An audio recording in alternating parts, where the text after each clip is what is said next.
This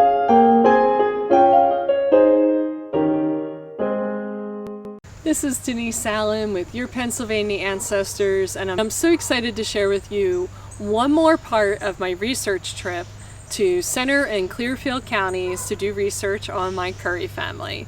And what I was trying to find was anything unique to this Curry family.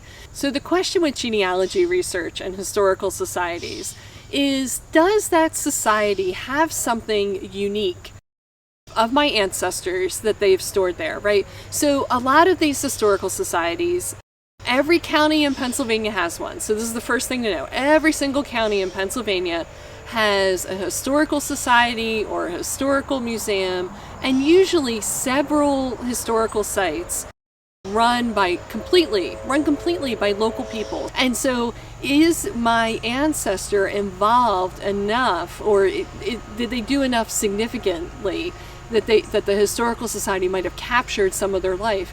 Or maybe just accidentally they captured it because they were swept up in a circumstance where they'd be in the historical society's records. Maybe they'd be in a photograph. Maybe they'd be in some sort of compilation done for somebody else. I don't know, right? And one of the challenges when researching historical societies, archives, etc., not every single name and every single item is indexed, right, or cataloged. I mean, it just can't be done. It's not humanly possible. So what it really requires on my part is to be an expert on my people and their places, and have some really good, intelligent questions before I show up. And I'm laughing as I say that because I can ask some pretty dumb questions sometimes. I want to make sure that I'm using the time of the volunteers that I'm working with to the maximum, right, while I'm there. I don't want to walk in and say, so tell me about Clearfield County. When was it founded? Because I can look that up before I go. For me, in doing this research to Clearfield County Historical Society, I wanted to find things obviously related to the Curry family. They did have a photograph collection, and they had some Currys, and they were all a little too modern for my Currys. So I know where the Currys went that I was tracing, and the ones in the photograph were in the 20th century, so it didn't help me really. I was also looking for cemetery listings. I shared 2 episodes ago about, I think it was episode 53, about cemeteries and volunteers doing recording of headstone transcriptions. I did not find Robinson or Nancy listed in the cemetery indexing that had been done by the volunteers. But I did find in there, that's where I did find the death notice for Robinson Curry. People would go through and read the microfilms of the newspapers and write down significant genealogical data from the newspaper. That's how I have Robinson's death being 1883 was a little one-line mention in the newspaper of his death. The other thing at a local historical society or genealogical society is previous family history work. And this is where it paid off to make the trip to Clearfield County. So in 1999, a gentleman named James Curry did a complete genealogy of the Curry family. It's not published. It was just 3 hole punched in a binder, but he went back and did 8 generations of this family. And I'm not kidding, 8 generations. This is one of those good news, bad news situations. So the good news is he did 8 generations of genealogy work. The bad news about it is it's not sourced. Nowhere in this does it tell me where he got the dates or the locations for the information, or even the names in here. If I was a real snob of a genealogist, I would just immediately just dismiss this. I'd be like, oh, forget it. I'm not going to use it. This is just useless. But what I can see is that he spent obviously a lot of time compiling this information. I'm going to cover now what James had in this and why I'm using it. Here's the front page of my big find from the Clearfield Historical Society. It is this genealogy that was published in 1999, a 3rd edition, so I feel a little confident that James Curry or Jim Curry had spent a considerable amount of time making sure that he had accurate information in here. In this research, he has Robinson Robert Curry, which I believe is the Robinson I'm looking for, with a couple siblings here. So James, Samuel, Anson, and Mary Elizabeth. And the birth dates here look plausible, right? So there's not these huge gaps of like 20 or 25 years between siblings where you're like, well, these are probably two different families. And the dates do line up with the parents that are supposed here, which is Samuel Curry, 1787 to 1850, and Rebecca Jenkins, 1799 to 1880. This is a good lead for me in terms of looking for possible parents for Robinson. It's the best lead I have at this point because I don't have much else for him. The other interesting thing is that James Curry went back another generation and told me the parents of Samuel. So the parents of Samuel, he says, are John G. Curry and Sarah, unknown last name and unknown birth date.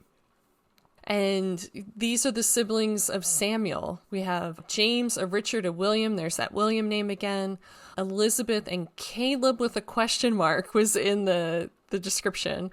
I have seen that name, Caleb Curry, around in Clearfield County, and I'm not sure, and maybe James wasn't sure, like where he fits in with this family tree. But again, I have some information here that I can run with.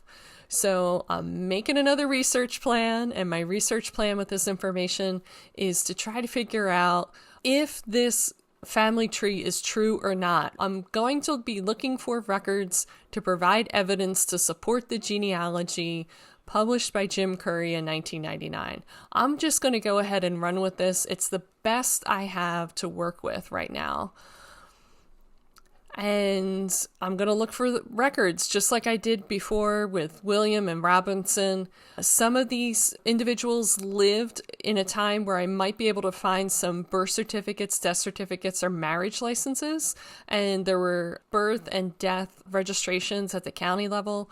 And some of these folks cross state lines. So I'm going to have some interesting searching in other states to see if I can track them down through these vital records. I'm not going to be able to use the Social Security application for any of these folks or delayed birth certificates. They didn't live that long, but I will be able to use some of the census records, and I will be able to use, obviously, probate records for them. I can't wait for that.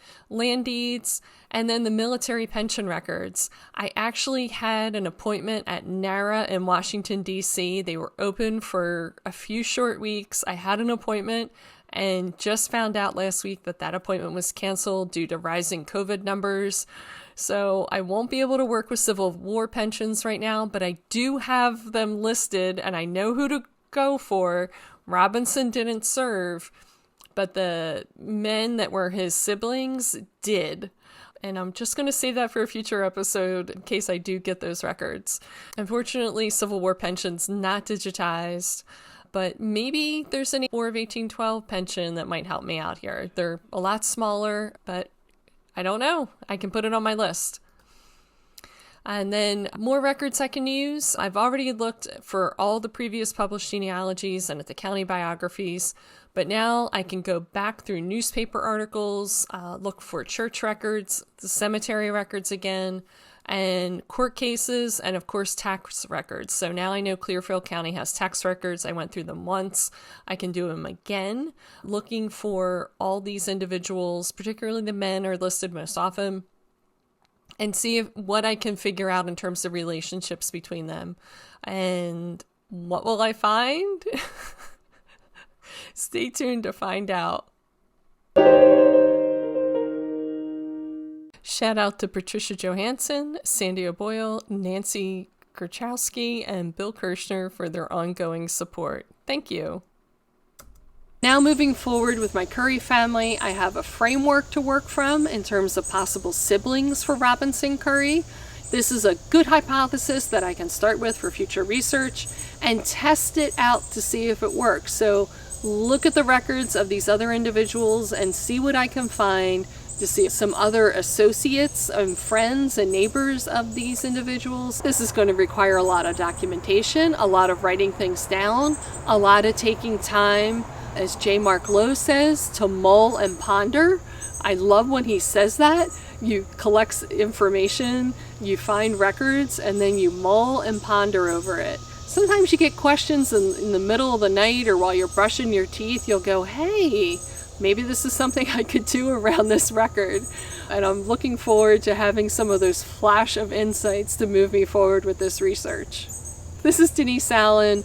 Please visit PAAncestors.com, where you'll find free resources to help your genealogy. And of course, if you'd like to become a member and support the podcast and support the work and the sharing of resources, I would love it if you joined, and you can ask me anything you want about your Pennsylvania ancestors. And I hope everything here helps you discover your Pennsylvania ancestors.